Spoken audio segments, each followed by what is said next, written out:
Hi friends, welcome to Vaishnavi life style. நம்ம சேனலை first time பார்க்குறதா இருந்தால் மறக்காமல் சேனலை சப்ஸ்கிரைப் பண்ணிக்கிடுங்க. பக்கத்தில் இருக்க பெல் ஆல் கிளிக் பண்ணிக்கிடுங்க. வாங்க வீடியோக்குள்ளே போகலாம். உப்பு பார்த்திங்களா, நம்ம எப்போதுமே இந்த மணிக்கு வறுத்து தாங்க சாப்பிடணும். இப்படி வறுத்து சாப்பிட்றதுனால பார்த்திங்களா நம்மளுடைய சிறுநீர் பை தாங்க நம்மளுக்கு வந்து ரொம்ப நாளைக்கு ரொம்ப நல்லா இருக்குங்க. அந்த பையில் வந்து இப்போம்லாம் நிறைய ரசாயன கலவைகள்லாம் எல்லாத்துலேயுமே கலந்து வருதுங்க. 100க்கு 40 பேருக்காவது நம்மளுக்கு வந்து சிறுநீர் பை பிரச்சனை வந்து ஏற்படுதுங்க. அந்த மாதிரிக்கெலாம் ஏற்படுறவங்களுக்கு பார்த்திங்களாக்கி இந்த மாதிரிக்கெலாம் நம்ம எல்லாருமே உப்பு வந்து வறுத்து சாப்பிட்டோம்னாக்கி அந்த மாதிரி பிரச்சனை எதுவுமே நம்மளுக்கு வந்து வராதுங்க. உதாரணமாக பார்த்திங்களாக்கி 2 இரும்பு சட்டிலையா ஒரு சட்டியில் நம்ம வந்து வறுத்த உப்பையும் இன்னொரு சட்டிலையா நம்ம வறுக்காத உப்பையும் அதை வைத்தோம்னு வச்சுக்கிடுங்களேங்க. ஒரு 6 மாதத்துக்கு அதை வந்து அப்படியே வச்சுட்டு எடுத்தோம்னாக்கி நம்ம வறுக்காமல் வச்சுருந்த உப்பு வந்து நம்மளுக்கு பார்த்திங்களாக்கி அப்படியே அந்த சட்டி வந்து அப்படியே பொழுன்னு உளுந்துருங்க. அந்த துருப்பிடிச்சி போய் இதாயிரும். இதே மாதிரி தாங்க நம்ம வறுத்த உப்பு பார்த்திங்களாக்கி ரொம்பவே நல்லது. நம்ம வச்ச மாதிரிக்கு அப்படியே இருக்குங்க. நாம் சாப்பிட்ற சாப்பாடும் இதே மாதிரிக்கு தாங்க. நம்ம வறுத்த உப்பை சாப்பிட்டோம்னா நம்மளுக்கு வந்து என்றைக்குமே நம்ம சிறுநீர் பை வந்து நம்மளுக்கு வந்து ரொம்பவே நல்லா இருக்குங்க. எந்த ஒரு பிரச்சனையும் இல்லாமல் ரொம்பவே நம்மளுக்கு வந்து ஹெல்த்தியாக இருக்குங்க. அதனால் நம்ம வந்து எங்கேயா ட்ராவல் பண்ணுறோன்னாலுமே நம்ம வந்து சிறுநீர் பையை அடக்கி வச்சுருப்போம். அதுக்கப்புறமா பார்த்திங்கனாக்கி யூரின் போயிட்டு வந்ததுக்கப்புறமா பார்த்திங்கனாக்கி நம்மளுக்கு வந்து நம்ம சிறுநீரில் வந்து அந்த மடிப்பு வந்து ஏற்படுங்க அந்த பையிலையா. அதுக்கப்புறமா அந்த பையில் பார்த்திங்கன்னா அந்த உப்பு வந்து தங்கிக்கிடுங்க. இந்த மாதிரிக்கெலாம் பிரச்சனை இல்லாமல் இருக்கணும்னாக்கி நம்ம வந்து உப்பு வந்து நம்ம வறுத்து தாங்க சாப்பிடணும். அதுவும் இரும்பு கடாயில் வறுத்து படபடன்னு வெடிக்க முடியுமா வறுத்து சாப்பிட்டா ரொம்பவே நல்லதுங்க.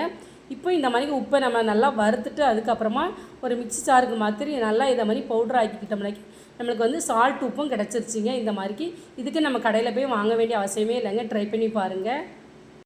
என்னுடைய சுவிட்ச் போர்டை பார்த்திங்களா எந்த அளவுக்கு அழுக்கு கரைகள் எல்லாமே அதிகமாக இருக்குதுங்க. இந்த மாதிரிக்கு அதிகமாக அழுக்கு கரைகள் இருக்கிற சுவிட்ச் போர்டெல்லாம் நம்ம எப்படி புதுசு பண்ணி ஆக்கலாம் அப்படிங்கிறது தாங்க பார்க்க போகிறோம். ரொம்பவே ஈஸியாக நம்மளுக்கு வந்து இந்த கரைகள் எல்லாமே போயிடுங்க. அதுக்கு நான் இப்போ ஒரு மிக்சிங் பவுல் தாங்க எடுத்து வச்சுருக்கேன். இதில் நான் இப்போ 1 ஸ்பூன் அளவுக்கு வினிகர் சேர்த்துருக்கேங்க. இப்போ விம் லிக்விட் தாங்க, நம்ம பாத்திரம்லாம் தேய்க்கிற விம் லிக்விட் தாங்க, ஒரே ஒரு ட்ராப் தாங்க நான் எடுத்திருக்கேன்.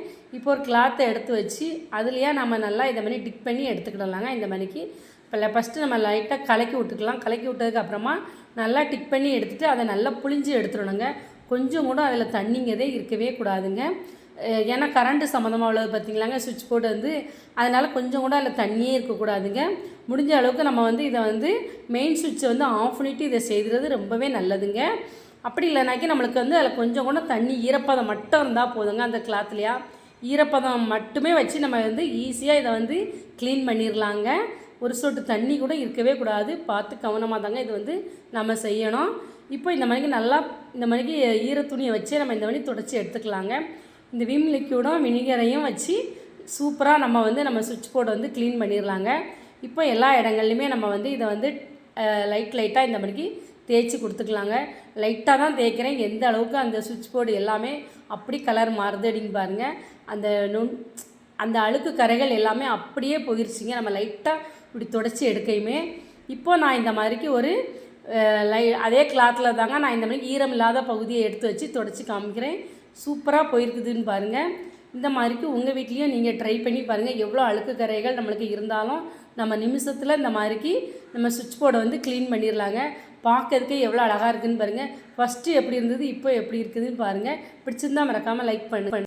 நான் இப்போ பார்த்திங்கன்னா காலியான கவர் தாங்க எடுத்து வச்சுருக்கேன். இந்த காலியான கவரை பார்த்திங்களாக்கி நம்மளுக்கு ரொம்பவே யூஸ்ஃபுல்லாக இருக்குங்க.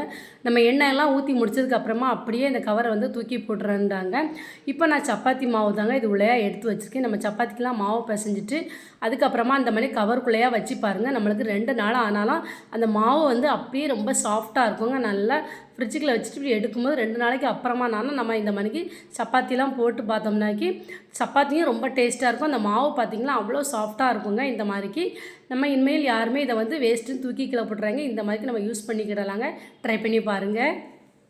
நம்ம வீட்டில் இந்த மாதிரிக்கு இட்லிக்கு தோசைக்கெலாம் மாவு அரைச்சி வச்சுருப்பாங்க. பாதி மாவை உப்பு போடாமல் எடுத்து அப்படியே நம்ம வந்து ஃப்ரிட்ஜில் தாங்க ஸ்டோர் பண்ணி வச்சுருப்போம். மீதி மாவை இட்லி வைப்போங்க. 2வது நாள் ஆகிட்டுனா அந்த மாவை வந்து நம்ம வந்து தோசை தாங்க ஊற்றுவோம். திருப்பி நம்ம ஃப்ரிட்ஜில் இருக்க மாவை எடுத்து தோசைக்கு தாங்க ஊற்றுறதுக்கு நல்லாயிருக்கும்ட்டு இருப்போம். அந்த மாவை பார்த்திங்கன்னா நம்ம இட்லியை வச்சோம்னாக்கி அப்படியே நம்மளுக்கு வந்து இட்லி வந்து கல் மாதிரிக்கு இருக்குங்க. அந்த மாதிரிலாம் இல்லாமல் இருக்கணும் அப்படின்னாக்கி இந்த மாதிரிக்கு மாவில் வந்து 3வது நாள் ஆனாலுமே நம்ம இட்லி வேக வச்சோம்னாக்கி நல்லா சாஃப்டாக பஞ்சு போல் நம்மளுக்கு இருக்கணும் அப்படின்னாக்கி நம்ம வந்து இந்த மாதிரி கொஞ்சமாக தேங்காய் தாங்க நான் எடுத்திருக்கேன். ஒரு ஸ்பூன் அளவுக்கு தேங்காய் எண்ணெய் விட்டு பாருங்கள், ரொம்பவே நல்லா சாஃப்டாக இருக்குங்க. இந்த மாதிரிக்கு 3ஆவது நாள் ஆனாலுமே அந்த மாவு வந்து நம்மளுக்கு இட்லி வேக வைக்கும்போது ரொம்ப சாஃப்டான இட்லியாக நம்மளுக்கு வந்து கிடைக்குங்க.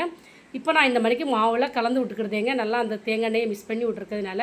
இப்போ இட்லி குண்டாவில் நம்ம வந்து நல்லா தண்ணி வேக வச்சு சுடு தண்ணி வச்சாச்சுங்க. இது பார்த்திங்கன்னா நல்லா கொதிச்சு வர டயத்தில் இந்த மாதிரிக்கு நம்ம வந்து கொஞ்சமாக கருவேப்பிலை போட்டுக்கிட்டோம்னா நம்ம இட்லி வந்து ரொம்பவே நல்லா மணமாக இருக்குங்க. சாப்பிடும்போது அந்த இட்லியோட வாசனை ரொம்பவே நல்லா இருக்குங்க நம்மளுக்கு. இப்போ இட்லி வேக வச்சு எடுத்தாச்சுங்க. இப்போ பார்த்தீங்கனாலே தெரியும் உங்களுக்கு இந்த இட்லி எவ்வளோ சாஃப்டாக எப்படி வந்திருக்குது அப்படின்னு பாருங்கள். 3ஆவது நாள் ஆனாலுமே இந்த இட்லி வந்து நம்ம வந்து அந்த தேங்காய் எண்ணெய் சேர்த்துருக்கிறதுனால ரொம்பவே நம்மளுக்கு வந்து சாஃப்டாக இருக்குங்க. இந்த மாதிரிக்கு கல் மணிக்கு இல்லாமல் நல்லா சாஃப்டாக கிடைக்கும். நீங்களும் இதை ட்ரை பண்ணி பாருங்கள், உங்களுக்கு ரொம்ப யூஸ்ஃபுல்லான டிப்பாக இருக்குங்க.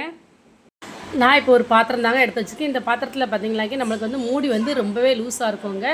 இந்த மாதிரிக்கெலாம் நல்லா டைட்டாகவே இல்லை, மூடி வந்து ரொம்ப லூஸாக இருந்தால் நம்ம வெளியில் எங்கேயும் கொண்டுட்டு போனால் கொஞ்சம் கஷ்டமாகவே இருக்குங்க. நம்ம இதில் வச்சு எதுவும் கொண்டுட்டு போகிறதுக்கெலாம் அப்படிலாம் இல்லாமல் இருக்கணும்னாக்கி நான் இப்போ ஒரு கவர் தாங்க எடுத்து வச்சுருக்கேன். இந்த மாதிரி கவர்லேயே போட்டுட்டு அதுக்கப்புறமா நீங்கள் மூடியை வச்சு மூடி பாருங்கள், மூடி வந்து நல்லா டைட்டாக இருக்குங்க.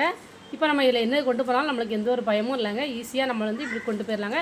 இதை கலட்டணுங்கும்போது நம்ம சைடில் இருக்க அந்த கவரை வந்து லைட்டாக இப்படி தூக்கி தூக்கி விட்டுனோம்னாக்கி அந்த மூடி வந்து நம்மளுக்கு வந்து ரொம்பவே ஈஸியாக வந்துடுங்க. நம்மளுக்கு வந்து ட்ரை பண்ணி பாருங்கள், உங்களுக்கு ரொம்ப யூஸ்ஃபுல்லான டிப்பாக இருக்கும்னு நினைக்கிறேங்க. நான் சொன்ன இந்த டிப்பு எல்லாமே உங்களுக்கு ரொம்ப யூஸ்ஃபுல்லான டிப்பாக இருக்கும்னு நினைக்கிறேங்க. இந்த டிப்பு எல்லாமே உங்களுக்கு யூஸ்ஃபுல்லான இருந்ததுனாக்கி மறக்காமல் லைக் பண்ணுங்கள், உங்கள் ஃப்ரெண்ட்ஸ் அண்ட் ஃபேமிலிக்கெலாம் ஷேர் பண்ணுங்கள். இந்த வீடியோவை பார்த்த அனைவருக்கும் நன்றி.